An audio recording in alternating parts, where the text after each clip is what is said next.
বুধবার দিন ঠিক রাত 12:30 নাগাদ মা জগদ্ধাত্রীকে এই রূপে আনতে সবাই বাধ্য হয়। এইদিকে দেখো প্যান্ডেলেরও কাজ অনেকটা বাকি। আর প্যান্ডেলটা তৈরি হয়েছিল মাটি দিয়ে। এবার সেদিন হয়েছিল সারাদিন প্রচণ্ড বৃষ্টি, যার জন্য মাটি জায়গা জায়গাতে উঠে গিয়েছিল। পরের দিন পুজো, ঠাকুরের অনেক কাজ বাকি এবং প্যান্ডেলেরও, যার জন্য মাথার ওপরে প্রচণ্ড সবার প্রেশার যে যেভাবেই হোক এক রাতের মধ্যে পুরোটা কমপ্লিট করতে হবে।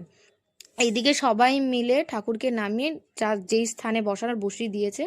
আচ্ছা, একটা কথা বলি, এই যে ঠাকুরটা তোমরা দেখছো, এই ঠাকুরটা কিন্তু আমরা কোনোবার কিনি না। এই ঠাকুর এই গ্রুপেরই একজন মেম্বার সন্তু, ও নিজের হাতে বানায়।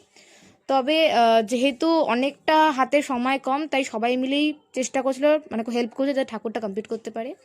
এইদিকে আমি কলকা করা ট্রাই করছিলাম, বাট সত্যি কথা বলতে এতটাই মানে কাপড়টা ভেজা ছিল যে আমার রঙটা কিছুতেই বসছিল না। সে যাই হোক, করতে তো হবে, কিছু করার নেই। এখানে সন্তু চেষ্টা করছে অন্য কোনো উপায়ে ঠাকুরটাকে শোকানো। তোমরা দেখতেই পাচ্ছ সিংহ এবং মায়ের অর্ধেক পোর্শন কতটা ভিজা। হাতে কিছু অনেকটা অল্প সময়, অনেকটা কাজ বাকি। আর এদিকে যেহেতু মাটি ভেজে আমি আলপনা কিছু করে উঠতে পারছিলাম, তাই একটু অন্যরকম কিছু ট্রাই করছি। মোটামুটি নিচের পোর্শনটা একটু শোকানোর পরেই সন্তু এখানে শাড়ি পরাতে শুরু করে দেয়। কেন ঘড়িতে তোমরা দেখলে কটা বাজে, তখন অলরেডি প্রায় 3টে বাজতে যায়।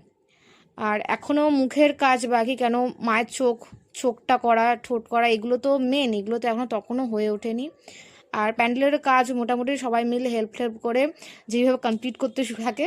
আর এদিকে দেখো ভোর হয়ে এসেছে প্রায়, মানে সূর্য উঠবে উঠবে করছে। এখানে সন্তু চোখ আঁকা শুরু করে এবং কিছুজন বেরিয়ে গেছিল সকালে, আরও সকালের দিকে তোমার ওই বাজার করতে, যেহেতু পুজো।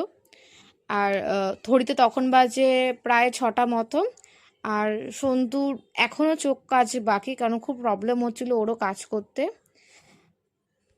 তাই আমার ভাইও ওকে একটু হেল্প করে দেয়, কারণ সিংহ তখন কিছুই হয়নি। তো দুজন মিলে ঠাকুরটা কমপ্লিট করা শুরু করে। সবার চেষ্টায় আমরা 7:30টার মধ্যে পুরো ঠাকুরটা কমপ্লিট করে উঠতে পারি এবং বাদ বাকিটা তোমার সাথে নেক্সট পার্টে শেয়ার করছি।